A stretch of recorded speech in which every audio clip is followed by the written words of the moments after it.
പരമ്പരാഗതമായി ഒട്ടും രാസചേരുവകളില്ലാതെ നല്ല ശുദ്ധമായ അത്തറുകൾ നിർമ്മിക്കുന്നത് നമ്മുടെ രാജ്യമാണ്. കഥ പറയാം. അത്തറിൻ്റെ മണമുള്ള മണ്ണും മണ്ണിൻ്റെ മണമുള്ള അത്തറും. ഉത്തർപ്രദേശിലെ കന്നൗജിനെ ഞാൻ അങ്ങനെ വിശേഷിപ്പിക്കുന്നതിനൊരു കാരണമുണ്ട്. അത് നിങ്ങൾക്ക് വഴിയെ മനസ്സിലാകും. 7-ാം നൂറ്റാണ്ട് മുതൽ ഈ പ്രദേശങ്ങളിൽ പ്രകൃതിദത്തമായി അത്തറുകൾ നിർമ്മിക്കുന്നുണ്ട് എന്നാണ് ചരിത്രം. 1000-ലേറെ അത്തർ നിർമ്മാണശാലകൾ നിലവിൽ കന്നൗജിലുണ്ട്. പനിനീർ പൂവ്, മൈലാഞ്ചി, മുല്ല, കുങ്കുമം, ജമന്തി അങ്ങനെ നിരവധി പൂക്കളിൽ നിന്നും കൂടാതെ ചന്ദനമടക്കമുള്ള മരത്തടികളിൽ നിന്നും വേരുകളിൽ നിന്നും മണ്ണിൽ നിന്നു വരെ പ്രകൃതിദത്തമായി അവയുടെ സുഗന്ധം ദ്രാവക രൂപത്തിൽ ഇവിടെ വേർതിരിച്ചെടുക്കുന്നുണ്ട്. അതൊന്ന് നേരിൽ കാണാനാണ് ഞാനിവിടെ എത്തിയിരിക്കുന്നത്. മൈലാഞ്ചി പൂക്കളും പനിനീർ പൂവും മുല്ലയുമാണ് ഇന്നിവിടെയുള്ളത്. സീസണിനനുസരിച്ചാണ് ഇവയുടെ ലഭ്യത. ഈ ചെമ്പുപാത്രത്തിൽ അല്പം വെള്ളവും അതിനു മുകളിൽ പൂക്കളും നിക്ഷേപിക്കുന്നു. ഒരു പാത്രത്തിൽ മൈലാഞ്ചി പൂക്കളും മറ്റൊന്നിൽ മുല്ലയും ബാക്കിയിൽ പനിനീർ പൂക്കളുമാണ് നിലവിൽ നിക്ഷേപിച്ചിരിക്കുന്നത്. പാത്രം ശരിയായി അടച്ചുവെച്ച് ചുറ്റും മണ്ണ് തേച്ചെടുക്കുന്നു. പിന്നീട് ഈ പാത്രത്തിൽ നിന്നൊരു കുഴൽ വെള്ളത്തിലിറക്കി വെച്ച മറ്റൊരു ചെറിയ ചെമ്പുകുടവുമായി ബന്ധിപ്പിക്കുന്നു.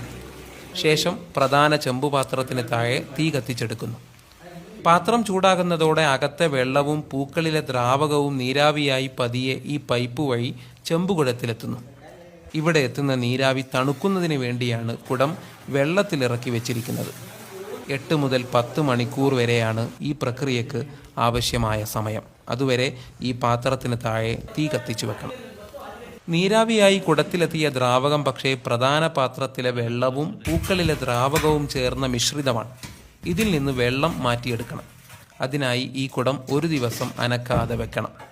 അതുവഴി വെള്ളം താഴേക്കും പൂക്കളിൽ നിന്നുള്ള ദ്രാവകം എണ്ണ രൂപത്തിൽ മുകളിലേക്കും വേർതിരിഞ്ഞു വരും. കുടത്തിന് താഴെ ക്രമീകരിച്ച ദ്വാരം വഴി പിറ്റേന്ന് വെള്ളം മാത്രം പുറത്തെടുക്കും.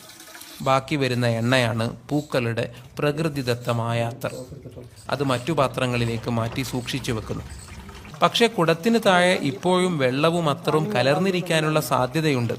അങ്ങനെ വരുന്ന മിശ്രിതത്തിൽ നിന്ന് വെള്ളം മാറ്റിയെടുക്കാൻ മറ്റൊരു വഴിയുണ്ട്.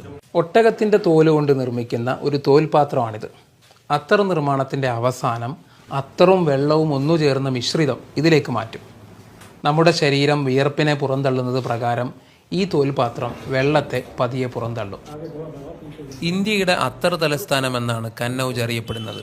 ലോകത്തിൻ്റെ വിവിധ ഭാഗങ്ങളിലേക്ക് കന്നൗജിൽ നിന്നുള്ള ശുദ്ധമായ അത്തറുകൾ എത്തിച്ചേരുന്നുണ്ട്. നമ്മൾ ഉപയോഗിക്കുന്ന പെർഫ്യൂമുകളിലെയും സ്പ്രേകളിലെയും ബേസ് നോട്ട് അഥവാ അടിസ്ഥാന സുഗന്ധമാണ് ഈ ഓയിലുകൾ. പെർഫ്യൂമുകളിൽ മാത്രമല്ല, ഭക്ഷണ പദാർത്ഥങ്ങളിലും സോപ്പുകളിലും അഗർബത്തികളിലും സൗന്ദര്യവർദ്ധക വസ്തുക്കളിലും പാൻ മസാലകളിൽ വരെ സുഗന്ധത്തിനായി ഇവ ഉപയോഗിക്കുന്നുണ്ട്. ഈ അത്തറിന് ഒരു മണ്ണിൻ്റെ മണമുണ്ട്. ഈ പറഞ്ഞതൊരു കാവ്യാത്മകമായ പ്രയോഗം മാത്രമല്ല. കന്നൗജിലെ ശുദ്ധമായ മണ്ണ് ഈ പ്രോസസ്സുകളിലൂടെ കടന്നു വന്നാണ് ഈ അത്തർ രൂപപ്പെടുന്നത്. വരണ്ടുണങ്ങിയ ഭൂമിയിൽ പെയ്യുന്ന ആദ്യ മഴയുടെ ഒരു സുഗന്ധമാണ് എനിക്കിതിന് ഫീൽ ചെയ്യുന്നത്. ആഹാ! പക്ഷേ ഈ സുഗന്ധം പ്രധാനമായും ഉപയോഗിക്കപ്പെടുന്നത് പാൻ മസാലകളിലാണെന്ന് മാത്രം. നിലവിൽ മുല്ല, മൈലാഞ്ചി, പനിനീർ പൂക്കളുടെ സീസണാണ് കന്നൗജിൽ. മൈലാഞ്ചിയുടെ ഇലകളല്ല, പകരം പൂക്കളാണ് അത്തർ നിർമ്മാണത്തിനായി ഉപയോഗിക്കുന്നത്. അത്തർ നിർമ്മാണശാലകളിലേക്ക് പൂക്കൾ ഉൽപ്പാദിപ്പിക്കുന്ന നിരവധി പൂന്തോട്ടങ്ങളും കന്നൗജിലുണ്ട്. അതേ ചുറ്റിപ്പറ്റി ഒട്ടേറെ മനുഷ്യരുമുണ്ട്. തൈ നട്ടുപിടിപ്പിക്കുന്നവർ, പരിപാലിക്കുന്നവർ, പൂക്കൾ പറിച്ചെടുക്കുന്നവർ, നിർമ്മാണശാലകളിൽ ഈ പൂക്കൾ അത്തറായി രൂപാന്തരപ്പെടുത്തുന്നവർ.